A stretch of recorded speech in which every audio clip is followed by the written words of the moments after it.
Desconfortando, não tem argumento, só opinião. Mulher negra amazônica em movimento, afro-latina canto enlouquecendo. Sei o que quero, sigo trabalhando e pelo meu som faço o que for preciso. Vim nessa abusada que já é da pedrada, atrasando meu tempo aqui não pega nada. Se não me quer, então não fode, é como uma Inara diz, quem vê pose não vê corre. Mulher, a culpa que tu carrega não é tua. Divide o fardo comigo dessa vez. Que eu quero fazer poesia pelo corpo e afrontar as leis que o homem criou para dizer: todas putas, Ekena. Sejam todos bem-vindos a mais um episódio do podcast Odaras. Eu me chamo Carol, estou aqui com minhas irmãs Laila e Luciana nesta produção que é uma parceria do coletivo Odaras com a revista Cenário. E hoje a gente vai começar um pouquinho diferente, porque nossa convidada já está presencialmente aqui conosco, Laena Portela. Muito obrigada por ter aceitado o nosso convite. E hoje nós vamos falar sobre machismo e seus efeitos nas relações familiares. Tema polêmico. Fazia tempo que a gente estava querendo fazer um episódio para falar mal de homem, né? A gente cansou da política, né? Por hoje, só por hoje. De política, agora vamos falar mal de outros setores que afetam a nossa vida. Inclusive esse, né? Exatamente. E, Laena, queria que antes de mais nada, você já veio até o podcast, já é, enfim, nossa amiga, terapeuta de páginas integrante do grupo. Queria que você falasse um pouquinho sobre você, sobre o seu trabalho. Gente, muito obrigada pelo convite. Antes de eu falar sobre mim, eu quero parabenizar vocês. É um ano já de Odaras, né? Estamos comemorando. Eu recebi uma lembrança no Facebook, mandei pra Laila. Não, passou batido pelos membros do coletivo, a gente não lembrou. Mas a psicóloga lembrou. Mas então, aí o episódio especial de um ano. Sim, então, gente, muito obrigada mais uma vez. Eu sou psicóloga, já atuo há 8 anos com o comportamento humano, tanto com esses coletivos, quanto com eventos, quanto com a terapia clínica, casal. Enfim, eu gosto muito de abraçar a saúde mental e, ultimamente, especialmente da população preta. E hoje a gente vai falar um pouquinho sobre um tema que eu agradeço até que vocês tragam isso à tona, que são as masculinidades pretas. Isso é importante da gente falar. E casado com também a campanha do Novembro Azul. Né? A gente estava conversando antes do programa começar justamente sobre o Novembro Azul e sobre como é importante que a gente reforce essa questão do cuidado com o homem, porque eles não têm cuidado com a saúde, né? Não, saúde física, saúde mental, há realmente um descaso. Muitos homens não procuram fazer exames preventivos, como por exemplo o exame de toque para câncer de próstata. Então, assim, qual é a importância da gente falar sobre o Novembro Azul para o público masculino e especialmente para os homens aqui da região norte, né, que já tem essa cultura também muito mais machista e barrista? Sim. Todas essas campanhas de informação, essas campanhas preventivas, elas têm uma finalidade, que é informar. Nós precisamos informar. Informar também é cuidado. E assim, falar sobre isso num local onde vai ter acesso, muitas pessoas vão ter acesso, muitas pessoas vão dialogar, especialmente homens, é importante. Então, campanhas preventivas já são saúde.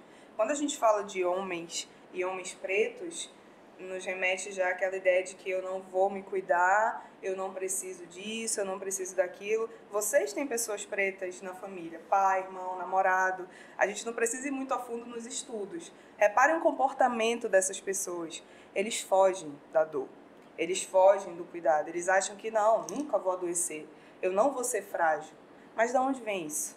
E hoje a gente vai falar mais abertamente sobre toda essa questão histórica, social, mas a importância dessas campanhas é conscientizar, fazer a pessoa se cuidar, nem que seja por informação, nem que seja numa roda de amigos ele falar assim, o exame é assim, vai lá amigo, tá tranquilo. Ou então você conversar com o pai, com o filho, de uma forma muito aberta, porque isso ajuda. A informação é o primeiro passo para a gente cuidar da saúde. Então, todas essas campanhas têm essa finalidade. Porém, aqui, uma coisa que eu sempre falo, não é que eu seja contra essas campanhas, mas eu acho que essas campanhas têm que ser o ano inteiro.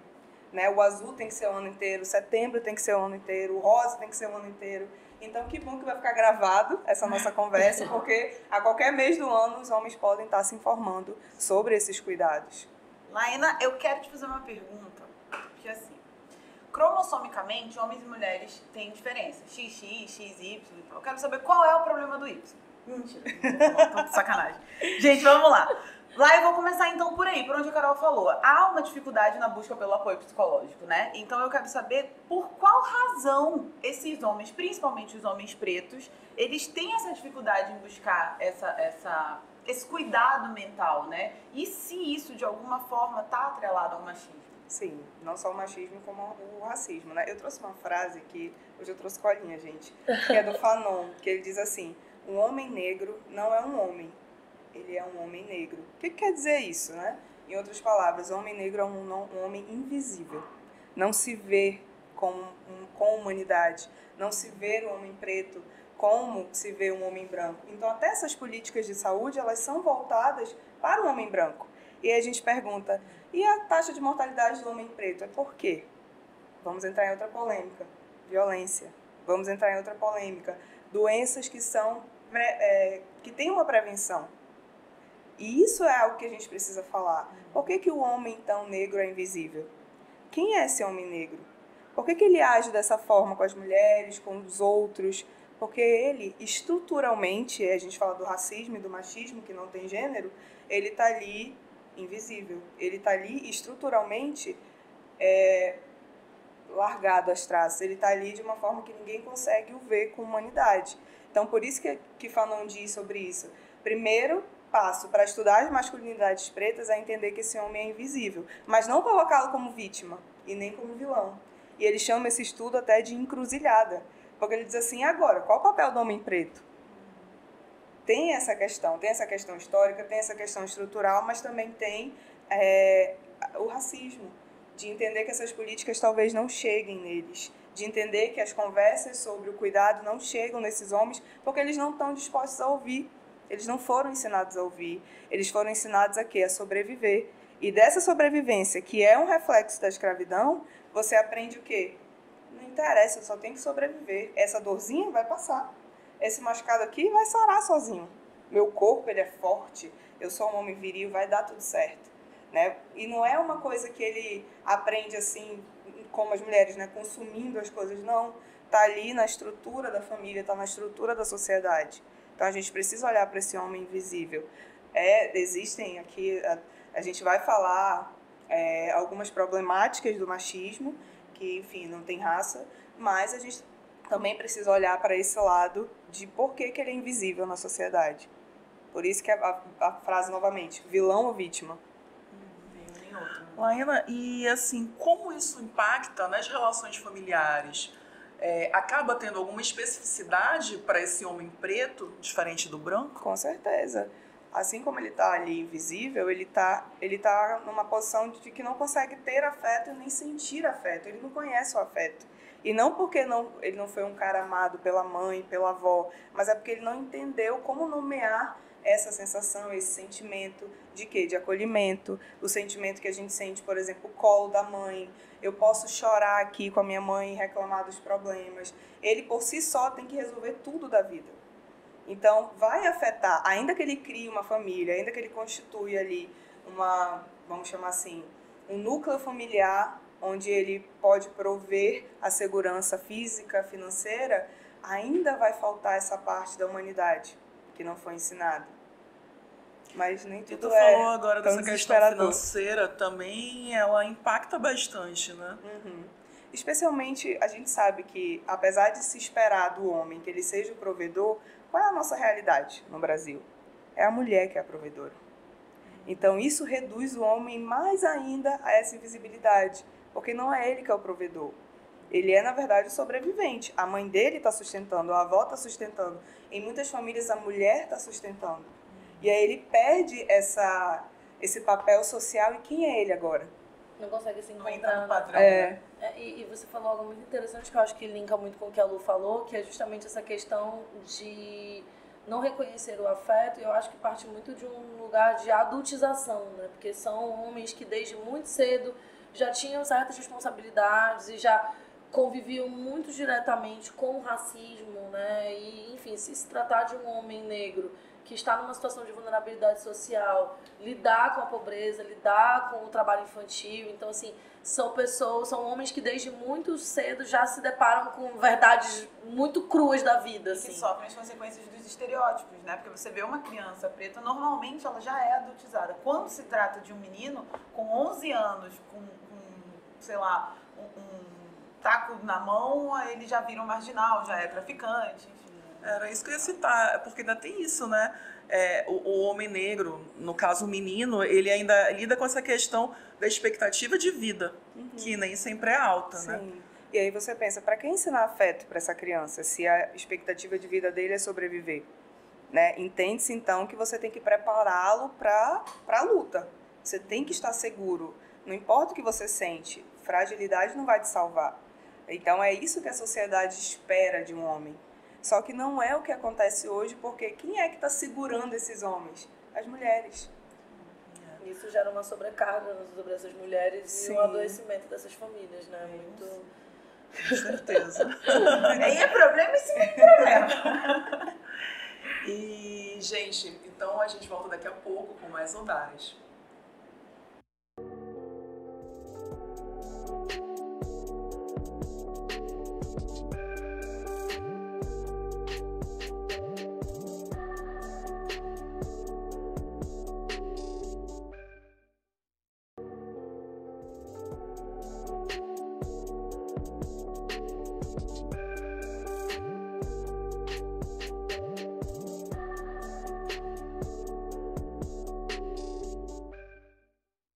Estamos de volta com mais um episódio do podcast Oldares, com a nossa convidada, Laena Portela. Laena, eu queria saber como que as parceiras conseguem reconhecer o machismo, né? E reconhecer os efeitos desse machismo na relação familiar. Porque às vezes a mulher acaba, não, ele é machista, ele é assim mesmo, é de homem, etc. Mas quando que rola essa virada de chave do tipo, olha, eu acho que eu tô vivendo um relacionamento abusivo, ou eu acho que isso está afetando a dinâmica do meu marido com os meus filhos, ou isso está afetando a minha autoestima. Quais são e as consequências disso, né? Dessa virada de chave para o contexto familiar? Acho que primeiro a gente precisa entender que tanto o racismo quanto o machismo ele não tem gênero. Então nós, mulheres, temos que perceber qual é o momento que a gente também está reproduzindo esses pensamentos, esses comportamentos. E como a gente percebe isso? Sabendo o que é um relacionamento saudável. Para vocês, o que é um relacionamento saudável? Pensar que para eu estar num relacionamento onde eu me sinta bem, não tem hierarquia de poder. Eu posso ter um diálogo com a pessoa que eu estou me relacionando. Eu posso ter uma possibilidade de planos de futuro. Eu consigo construir projetos, seja de família, seja financeiros. Eu consigo ter ali naquela pessoa alguém que caminha junto comigo. Isso é um relacionamento saudável, né? A priori, assim. Óbvio que tem mais coisas, mas é o básico. E o que não é saudável? É quando esse relacionamento começa com a hierarquização de poder. Aquele homem quer dizer o que eu tenho que fazer. Aquele homem quer dizer que ele tem a última palavra aqui. Eu não consigo construir projetos, eu me sinto julgada, eu passo ali, eu tenho medo de falar sobre os meus planos. Então, isso já são pequenos sinais de que a gente está em um relacionamento não saudável e que está possivelmente dentro dessa estrutura do machismo e do racismo também. Então, é pensar, existe uma hierarquia de poder com essa pessoa que eu me relaciono? Eu me sinto julgada? Eu tenho, na maior parte do tempo, uma pessoa que eu tenho medo, eu tenho receio, ou alguém que eu posso contar e ter o apoio daquela pessoa? Mesmo para assuntos difíceis. Eu acho que esse também é um alerta e até um indicativo. Eu consigo ter conversas desconfortáveis com essa pessoa? Tá tudo bem eu falar que, poxa, não tá legal essas tarefas da casa, vamos dividir melhor? Não tá legal isso que você falou ali na frente do nosso filho? Vamos rever essa situação sempre com diálogos. E quando eu falo diálogo, gente, não é aquele conflito de eu quero que você pense igual a mim. É um diálogo onde eu consigo falar e ouvir e a outra pessoa consegue falar e ouvir nessa mesma proporção. Então, acho que o primeiro ponto para as mulheres, especialmente as mulheres negras, eu sei o que é um relacionamento saudável, então eu vou procurar, buscar, entender o que é para mim. Que isso vai ajudar a perceber o que não é saudável. Entendi. E assim, essas situações muitas vezes elas causam ali uma perda da admiração, né? as mulheres estão mais empoderadas, já têm, né, uma visão maior do que é o machismo e tudo. E aí elas veem que elas estão, digamos assim, evoluindo e eles continuam aquele mesmo ali homem das cavernas, né? e assim, como salvar um relacionamento como esse, né? Eu acho que aí essa é a questão, Luciana. A gente tende a querer salvar a pessoa, não o relacionamento. Isso é comum entre nós, mulheres negras, assumirmos o papel de salvadora, vou salvar essa criança, esse meu terceiro filho, enfim. Não é o nosso papel. Nosso papel é orientar. Você não está bem, você precisa de ajuda. Você não está sentindo que está um pouco perdido? Que tal achar uma mentoria para melhorar a sua carreira e tal? Gente, eu queria ter essa tranquilidade. Falar assim, vai, acorda, maninho. Porque isso é estar no papel de querer salvar a pessoa. Só que não é sobre a pessoa, é sobre o relacionamento. Né? As discussões elas têm que ser sobre o relacionamento, porque eventualmente essa pessoa vai perceber. Essas pessoas já sabem. Né? Os homens que estão ali, eles já sabem que você está melhor do que eles na carreira, você conseguiu se desenvolver melhor, você teve mais oportunidades. E para eles, lembra, um homem que está invisibilizado. Como lidar, como conversar com ele sem que essa ferida venha à tona novamente. E sem que você também invada o espaço, né? Porque a questão, por exemplo, da busca por tratamento terapêutico, da busca, né, realmente por crescimento profissional, isso é algo que tem que partir da pessoa, né? Eu acho que é por isso que eles resistem muitas vezes, porque às vezes você, quando vai cobrar essa busca, você já vai desse jeito que eu fui, tipo, meu amigo, e aí, meu amigo? E o cara se sente invadido. A gente tem a tendência de querer que o outro caminhe na mesma velocidade que a gente. E eu acho muito interessante que a Laena usa a palavra orientar, sabe? E não aconselhar, e não influenciar, e não motivar. É realmente só uma orientação do tipo, olha, eu acho que, você não acha que, você não... Será que não seria interessante que, sabe? Porque a gente tem muito essa questão, e eu acho que é muito também uma questão de velocidade. Eu acho que a nossa geração é uma geração muito do agora. Mas eu ia perguntar essa questão da velocidade, porque também me veio aqui na cabeça uma situação. Eu acho que se você for com muita calma também, talvez essa pessoa não dê esse clique, né? Eu não sei se isso é isso mesmo. Esse é o ponto mais difícil, é entender que o nosso tempo não é igual ao do outro e que também existe a firmeza. Eu não posso passar pano para essa pessoa, não posso passar a mão na cabeça dela. Mas como ter esse diálogo mais calmo e mais aberto e menos... dando mais autonomia para essa pessoa, é você estar bem. Quando você está bem, o tempo do outro pouco interessa. Olha, eu confio em você, eu sei que uma hora vai dar certo, mas me apoia na minha carreira que eu estou voando. Entendeu? Você consegue falar isso para outra pessoa e consegue esperar o tempo dele de voar também. E vai muito também na questão da comunicação não violenta, né? Que isso é uma parada que eu trato na terapia há anos, assim, de como se comunicar sem agredir o outro. E sem melhorar o sem tom. vomitar no outro as suas frustrações com o outro. Assim, é tipo, tudo bem, eu tô frustrada, mas eu tô frustrada por quê? Sou eu. É o famoso toma que o filho é teu, né? Você não pode também querer que o outro seja responsabilizado pela sua expectativa. Então, é um trabalho, assim, que também vai muito da mulher buscar ajuda e estar bem. Eu acho que é primordial a gente pensar na saúde mental das famílias pretas, no geral, né? Porque não adianta o cara tá fazendo tratamento e a mulher não, ou ela está fazendo um acompanhamento psicoterapêutico e o cara não, sabe? Acho que tem que ser uma caminhada em conjunto. Sim, inclusive com os filhos também, né? Toda a família tem que estar ali nessa... Jogou a deixa. Eu quero pegar vamos esse falar assunto. sobre filhos. E assim, vamos imaginar um cenário onde dois desequilibrados estão procurando equilíbrio. Quando tá só os dois, é um negócio que a gente vai fazer pela gente, tá tudo mais tranquilo. Mas quando aparece uma outra criança ou outras crianças, né? Além do medo que a mãe tem, ou do pai também, porque óbvio, ninguém tá falando aqui que mulheres são perfeitas, ninguém odeia homem, inclusive tem até um marido. Mas a gente pode... Mas como é que fica essa questão com os filhos? Levando em consideração tudo isso que a gente já falou, a admiração perdida, esse machismo, qual é o medo? Como é que trata esse medo disso se repetir no comportamento da criança ao longo da vida? E filhos em qualquer idade, né? Porque tem situações que acontecem também na vida adulta com os pais que marcam e modificam a vida dos filhos, assim, de maneira desastrosa. Mudam a forma como os filhos enxergam os pais e altera toda a dinâmica familiar. Sim. é importante primeiro entender qual é a idade dessa criança e como a gente vai conversar com essa criança. E prestar atenção no que ela está consumindo. Porque mesmo se o pai, ou até a mãe, ou até os avós, ou até os tios próximos tiverem posicionamentos machistas ou até racistas, ele vai saber, isso não foi legal, que o meu pai falou, que o meu tio falou, que o meu irmão falou.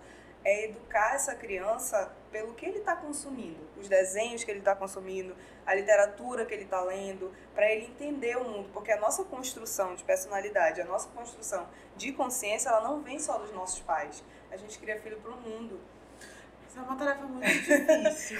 E assim, por mais que os pais, a gente está tentando achar um equilíbrio. A questão do equilíbrio, ela é uma utopia. Eu trabalho com saúde mental, então eu posso falar para vocês de uma forma muito clara. Não existe o equilíbrio diário. Não é todo dia que a gente acorda, ai, que maravilha, o dia tá lindo.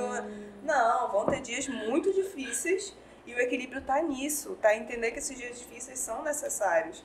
E com crianças mais ainda, ensinar para eles que é necessário perder o controle. É necessário que ele entenda que precisa vivenciar essas emoções para que não reproduza. Porque aonde está essa invisibilidade do homem? Nele guardar o que ele sente. A gente não pode reproduzir isso com... O futuro está nas crianças, né, nos adolescentes. Vamos ensiná-los a expressar, seja na música, seja no esporte, seja em qualquer lugar, porque não é só dentro do setting terapêutico que a gente vai cuidar desse homem invisível, dessa criança invisível. É socialmente, é culturalmente, são os espaços que ele está, são as pessoas que ele se relaciona. Então, tudo isso vai formar a personalidade dele e a consciência também. Social, racial, política. Né? Não sei na família de vocês, mas na minha tiveram vários posicionamentos políticos diferentes. E eu consegui manter ali o que eu acreditava muito pela construção do todo, não só dentro de casa. Então, é muito importante ver o que essa criança está consumindo, como dialogar com ela, como fazer ela perceber que essa fala é problemática, que esse comportamento não é legal. Porque daqui a pouco, por exemplo, um bebê talvez não entenda, mas 3, 4, 5 anos já começa a entender. E é muito lúdico, é muito legal falar sobre isso. Olha, essa família aqui é também uma família, faz o desenho ali. Isso aqui não é legal para a mulher e tal. É importante, sim, ter essas conversas, mas dependendo da idade. Então, eu quero aproveitar e fazer um apelo aqui, porque assim, a gente falou no início do programa que um dos problemas dos homens buscarem essa ajuda, de se reconhecerem, de se enxergarem, era justamente quando eles começam lá atrás, principalmente homens pretos, a serem adultizados, a serem responsabilizados além do normal para aquela idade. E, inclusive, muitas vezes acontece desses homens serem sexualizados muito novos. Então, eu quero fazer um apelo para vocês que lidam com crianças, que não adultizem crianças, que não façam piadinhas com crianças de maneiras, com tons, com aquele contexto sexual, porque isso vai trazer um prejuízo lá na frente. Você está reproduzindo um comportamento que os adultos faziam lá atrás, hoje em dia não cabe mais. Então, se você tiver uma criança, um namoradinho, não faz isso. Não faz isso, isso só atrapalha. A gente trabalha arduamente para que a criança viva a fase dela, e aí vem uma piadinha dessa e pode atrapalhar o negócio todo, tá? Só é um apelo mesmo. E eu queria fazer também um adendo com relação a essa questão dos filhos, né? Porque a gente falou muito sobre...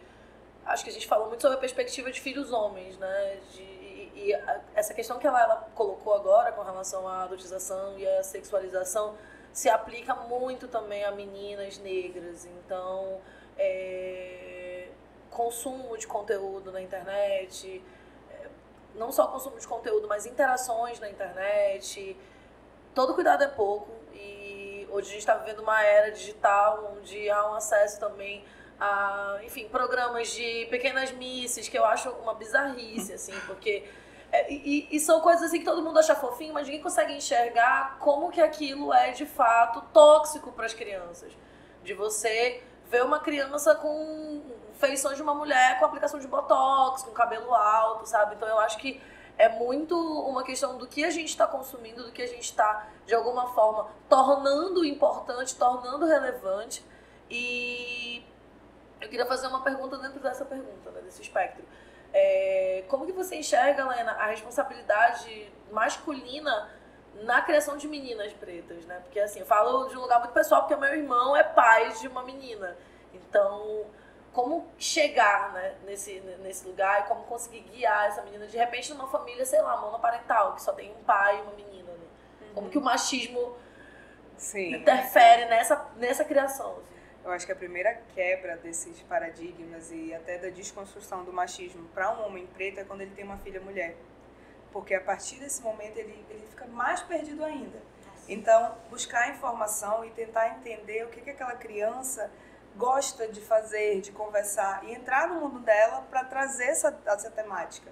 Mostrar, por exemplo, o respeito. Seu pai te trata dessa forma, não deixe que ninguém trate diferente. Então, ser um espelho para essa criança, porque ele já está... Cada dia que ele passa com a filha, a mulher, é um dia de desconstrução. É um dia que ele vai ter que rever tudo que ele passou. Tanto na construção dele enquanto menino preto adultizado, quanto de um homem que agora vai ter que ensinar para uma mulher esse mundo tão violento e como que ela vai se proteger, como que ela vai criar essa fortaleza dentro de casa. Porque o mais importante também é criar a confiança dos filhos. Você precisa construir um ambiente onde a criança possa te procurar para perguntar as coisas, como nós falamos aqui. As informações elas estão muito mais acessíveis. Qualquer tablet, qualquer coisa que você vá lá no McDonald's, você faz uma pesquisa e já acha alguma coisa. Então, é ter esse cuidado para que as crianças se sintam seguras e perguntem: papai, mamãe, o que é isso? Eu vi, meu coleguinha falou sobre isso na escola, me conta, eu quero saber de você. Porque ele, enquanto pai, se ele construir essa confiança para ela, já é mais um cenário de desconstrução na paternidade dele. Uma outra coisa que eu esqueci de falar também, nessa questão dos filhos, pais com os filhos, é a diferença da conjugalidade e da parentalidade. Quando um homem se relaciona com uma mulher preta, um homem preto está com uma mulher preta, ele vai ter um tipo de relacionamento. Com um filho ou uma filha preta é um outro tipo de relacionamento, já é a parentalidade. E vai ter uma diferença imensa, porque ele vai ter mais sensibilidade e não reproduzir coisas que ele fazia com a esposa. Ele vai pensar: nossa, é minha filha, eu tenho que repensar isso que eu falo, eu tenho que repensar essa roupa que eu estou julgando. Então, eu acho que é uma experiência até, um experimento social, observar esses pais pretos, né, criando filhas. Porque eu venho também de um pai preto que criou 2 meninas, sempre quis um menino, vieram 2 logo. Então, a gente vê isso, a gente tem essa referência. Ele vai criar para tua sobrinha uma referência, como a gente criou dos nossos pais, né? E é isso que é importante. Sempre estar pensando: como é que eu vou ser referência para minha filha hoje? O que é que eu vou fazer? O que é que eu vou desconstruir hoje? Qual o desenho que eu vou ver com ela para que a gente possa conversar sobre tais assuntos? Isso a partir de um lugar de consciência, né? Porque às vezes o cara vai só vivendo, mas assim, quando ele tá num lugar de consciência, toda essa orientação cabe, né? É isso. Então é isso. Daqui a pouquinho a gente volta com mais Odares e Laína.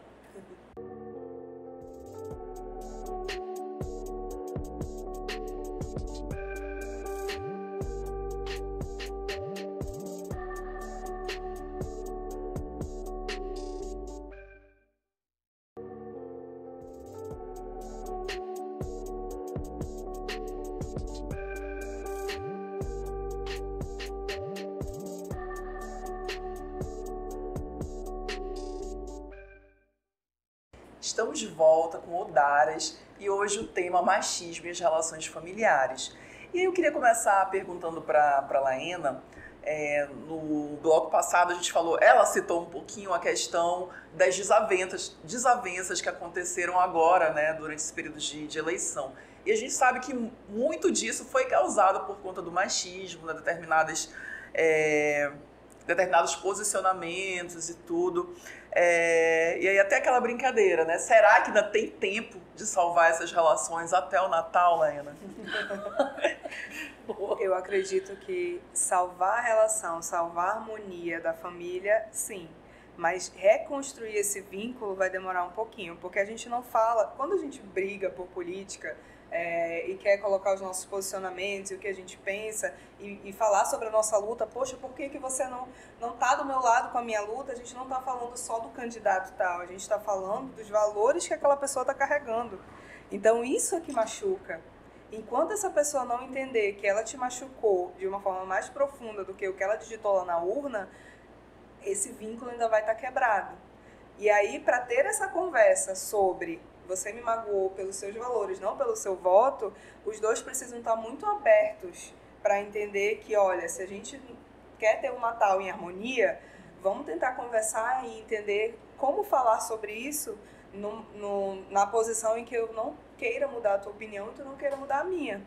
Porque isso mexeu com os meus valores, assim como eu sei que mexeu com os seus. Porque o tempo vai mostrar para essas pessoas que estão com esses valores tão deturpados que elas estavam do lado errado. Né? E às vezes não vai caber a nós fazer essa educação. Até para mim, quando psicóloga, eu já até desisti de fazer psicoeducação, porque é muita energia gasta para pessoas que estão com um muro, assim. Elas não querem dialogar, elas só querem que falem a mesma coisa que elas. Então a harmonia vai voltar. Agora, essa ruptura do vínculo vai demorar um pouquinho mais. Eu acho que a gente vai ter que entender uma nova dinâmica nas relações familiares, Sim. né? Assim, e falo de um lugar muito pessoal, assim, porque eu tenho pessoas muito próximas da minha família que, enfim, votaram no Bolsonaro e pra mim foi assustador. E aí a gente fica muito naquele movimento de não, a gente tem que tentar entender, estamos vivendo numa democracia, mas é exatamente isso que você falou. Não é sobre candidato, não é sobre a escolha do voto em si, é o que motivou aquela pessoa, quais foram os valores, quais foram... E isso dói, isso machuca demais, assim. E eu acho que é muito uma questão de ruptura de vínculo. E tá, tudo bem, a gente vai poder sentar numa mesa pra comer numa ceia de Natal, mas existe um lugar que a gente não vai mais conseguir chegar enquanto família. E é muito louco isso, porque não é mesmo sobre o candidato. O candidato já foi, já era, acabou o Bolsonaro. Mas a loucura continua. Né? E aquela... Não Loucura, comemoro né? o Natal. Não comemoro o Natal, estou livre disso. Não, mas é essa questão realmente de tipo da reunião familiar, né? Dessa necessidade de reunir a família e tudo mais. E a nossa geração tem muito mais, talvez, uma maleabilidade com relação a isso, porque a gente conseguiu internalizar aquilo da família, você que escolhe, né? A geração dos meus pais, pelo menos, é tipo, não, sua família é sua família e tem que ser a sua prioridade. Não importa qualquer coisa. Se a pessoa matar alguém, ela continua sendo a sua família e você tem que estar lá por ela. Mas eu acho que Isso não é saudável, fazer um né? filtro, assim, porque tem pessoas na nossa família, e aí não é querendo justificar o injustificável, mas existem pessoas que têm essa formação, têm essa estrutura, que às vezes elas até fizeram essa bobagem achando que estavam fazendo uma coisa boa. Né? Há uma distorção. A gente tá vendo que as pessoas fazem o mal acreditando que aquilo é o bem, Acho que claramente. Acho que a pessoa desassocia, né? E, exatamente. Então eu acho que naquele momento, e aí eu não tô falando da maioria que faz consciente e é péssima, não. Tô falando das pessoas que estão ali acreditando numa coisa que alguém disse, que ela interpretou por alguma razão vazia, que estão confundindo a mente dela por questões religiosas, que mexem muito com a formação do ser humano. Então eu penso que às vezes a gente precisa fazer um filtro e relevar determinadas, não são todas as agressões, determinadas agressões em razão disso, de que, poxa, às vezes a pessoa não tá ali querendo ser péssima, às vezes ela foi péssima sem querer. Às vezes, erro, tá? né? Eu tô falando de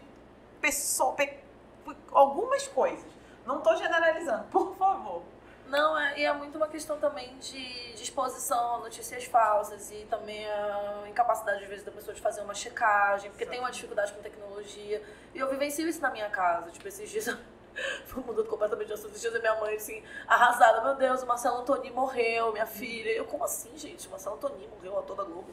Marcelo Antoni. Aí eu fui jogar, tipo, eu vi aqui, minha filha, quando eu vi lá, tipo, era um clickbait, sabe? Aquela, tipo, ator famoso morre, / Marcelo Antonino, e eu, tipo, mãe, ele não morreu. Não, mas acho interessante, a minha mãe ela já adotou uma outra postura, ela viu um vídeo do Wagner Moura, um vídeo que, claramente estava editado, aí ela veio com o vídeo pro meu lado, ela recebi esse vídeo no coisa do trabalho.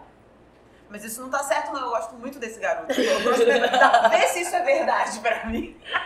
E não era, tá, gente? Wagner Moura é maravilhoso. E aí eu acho que eu vou pegar o gancho da fala da Laila com relação à questão de agressão e de violência. Porque, enfim, o machismo, o patriarcado, eles geram violência. Eles são movimentos violentos. Não é só uma violência psíquica, não é só uma violência patrimonial, é violência física também, né?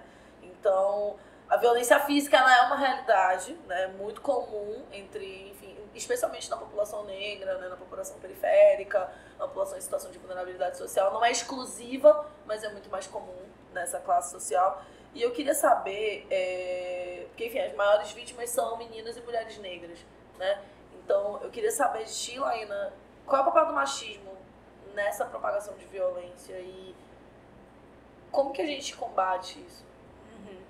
Toda essa violência está fundamentada no machismo, porque como a gente falou, o homem ele é invisível e ele precisa resgatar essa força, esperam dele, o machismo e o patriarcado espera dele que ele seja um cara viril, que ele seja um cara forte, então ele vai usar da força física para trabalhar a hierarquia de poder com aquela mulher. Então aquela mulher ela não pode ter autonomia, aquela mulher não pode ter vontade, aquela mulher é dele, porque isso na cabeça dele, a consciência de que ele está sendo a pessoa que é esperada dentro da sociedade que a gente vive. Eu vou usar da minha força, porque isso que me faz homem, isso que me tira da invisibilidade, para que eu possa ter esse poder resgatado. E aí, a gente fala da violência física, mas é importante perceber que essa violência, ela começa ali naquele julgamento. Isso que eu ia te pedir para explicar para as pessoas, né? Porque não é só... A gente pensa muito na violência física, mas existem outros tipos, né? E eu queria que tu falasse. O machismo, ele traz essa necessidade do homem usar o poder que ele tem para impedir que a mulher faça qualquer coisa, e ele não vai só usar do tapa que ele vai dar, do estrangulamento, do enforcamento, ele vai usar palavras que ele sabe que vão te ferir, ele vai usar julgamentos que ele sabe que vão te reduzir, ele vai pegar o teu celular, ele vai esconder, ele vai pegar as tuas roupas e vai falar, isso aqui tu não vai mais usar. Então esse pensamento estruturado nessa necessidade de poder, porque ele está invisível com isso, vai se transformar num relacionamento não saudável. Só que quem é a pessoa, e agora a gente vai abraçar um pouquinho os homens, quem é que está em sofrimento? A mulher, sim, muito, a gente precisa fazer essa articulação para protegê-la, mas o homem também. Ele está tão ferido que ele acha que ferindo outra pessoa ele vai ganhar esse poder. E não é assim que a banda toca, não é assim que a gente cuida das relações, não é assim que a gente se relaciona. Porque nós somos seres sociais, a gente precisa de conexões. Então, como trabalhar com esses homens? A gente tem todo um aparato para as mulheres, existe toda a segurança pública, existe aqui as mulheres que podem ter essa segurança financeira também. Esse apoio, né, psicoterapeuta. Esse apoio todo. E o homem? Precisam de políticas públicas para esse homem que está adoecido também. A gente precisa trabalhar. Por quê? Porque ele está reproduzindo alguma coisa que ele viu na casa dele. Ele está reproduzindo o que ele acha que é certo para ele ter esse poder. Porque se ele fizer isso, a mulher não vai embora. Se ele fizer isso, a mulher não abandona. O que está por detrás da violência física é a necessidade de não ser abandonado. Porque ele está invisível. E essa mulher foi a única que conseguiu pensar em ter uma família com ele. Pensar em construir algo. Claro, não é para justificar a violência nem as agressões, mas é para entender de onde vem isso, de onde vem essa necessidade de poder. E aí, o que a gente faz para mudar isso? A gente precisa ensinar para as mulheres que aquela violência patrimonial, aquela violência psicológica, aquela violência já é um indício de que pode vir uma violência mais grave. Então, é para as mulheres ficarem atentas. Isso que a gente pode fazer enquanto mulheres pretas, conversar com as nossas amigas. A gente sabe, isso não vai muito longe, isso não precisa ir na periferia. Vamos conversar sobre isso. Olha, te informo, é assim, você não merece ser tratada assim. Com as mulheres periféricas, trazer essas políticas públicas para que elas se sintam informadas. Existe uma saída para mim? Nossa, então eu posso ir na delegacia? As mulheres não sabem. Elas não sabem o que fazer. E isso as prendem lá, nesse casamento que já está falido, nessa relação, fora a questão financeira, né? Então, para proteger essas meninas, essas mulheres, informação. Para proteger esses homens, políticas que assegurem como é que eu posso falar? Esse fortalecimento das emoções, esse fortalecimento da saúde do homem. E eu acho muito interessante, Laema, tu falar realmente em políticas públicas voltadas para homens, porque esse aparato estatal é um aparato que visa encarcerar. Né? Então, assim, um homem que é preso em flagrante por violência doméstica, ele vai preso. Então, assim, dentro dessa dinâmica do encarceramento, esse homem não vai ser ressocializado, ele não vai ter nenhuma profundidade, não vai ter fortalecimento realmente das emoções, ele não vai ter um acompanhamento psicoterapêutico, ele vai ser jogado literalmente no inferno. O machismo ele reflete muito na legislação, né? Porque tudo é feito para homens, por homens, mas nunca a partir de uma visão em que ele está num local de insegurança, de vulnerabilidade, de fragilidade. Ele é sempre um monstro. Não conversa com ele dessa maneira. É sempre um monstro, é sempre um risco à sociedade, é sempre visto dessa forma, e eu acho muito interessante também partir desse lugar, né? Porque realmente existe todo um aparato para amparar as mulheres, mas não se pensa num aparato para amparar esses homens, justamente porque esses homens são os vilões da história. Mas assim, isso aqui é uma justificativa de um contexto, isso, como a Laena disse, isso não é jamais para justificar violência, isso é para explicar o que pode ser a causa dele agir dessa maneira. Mas se as políticas públicas, se existe esse aparato de amparo para as mulheres, é porque houve muito estudo, muita luta. Não queiram ser as heroínas e salvar esses homens por vocês mesmos, precisa de muito trabalho. Vamos focar no problema que está sendo, que está trazendo maiores prejuízos. Muitas mulheres estão morrendo, muitas mulheres estão sendo agredidas. E é nesse problema, quando ele é seu, que você precisa focar. Não tenta salvar ninguém com a sua vida em risco. E até essa questão de salvar o outro, lembrem daquela frasezinha do Instagram, né? Coloque a máscara de oxigênio primeiro em você. Eu entendo que você ama essa pessoa, eu entendo que ele é o pai dos teus filhos, mas primeiro você precisa se proteger para proteger a sua família e até proteger essa pessoa. Esteja bem, esteja seguro financeiramente, busque ajuda, busque informação, porque é importante você se proteger. A denúncia que você vai lá e faz na delegacia, ela é para você se proteger, não é para incriminá-lo. É para sua proteção. Então é isso que as mulheres precisam entender hoje, que a primeira coisa é o que eu posso fazer para me proteger, e assim eu penso que vai ser da nossa família, dos filhos, enfim. A partir disso, depois que eu estiver protegida.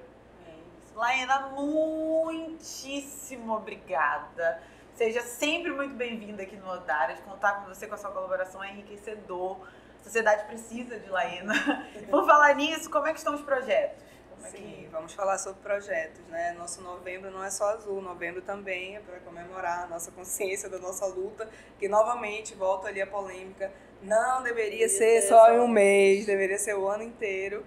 Então, vamos falar sobre um projeto muito legal que eu e mais 2 colegas, que são mulheres pretas, também fizemos, que chama Coletivo Abraço Negro, que é um coletivo que visa promover a saúde mental com essas pequenas ações, roda de conversa, eventos, tudo que possa oportunizar e protagonizar aquela mulher e aquele homem negro que buscam a melhoria tanto nos seus trabalhos, nas suas carreiras, quanto a identificação da sua problemática. Por exemplo, nós temos rodas de conversa para conversar sobre a estética, temos rodas de conversa para conversar sobre por que sou eu a única mulher preta no meu ambiente de trabalho 100% branco, o que eu posso fazer? São temas que só pela identificação você já percebe que aquelas pessoas que estão ali inseridas já se sentem melhor.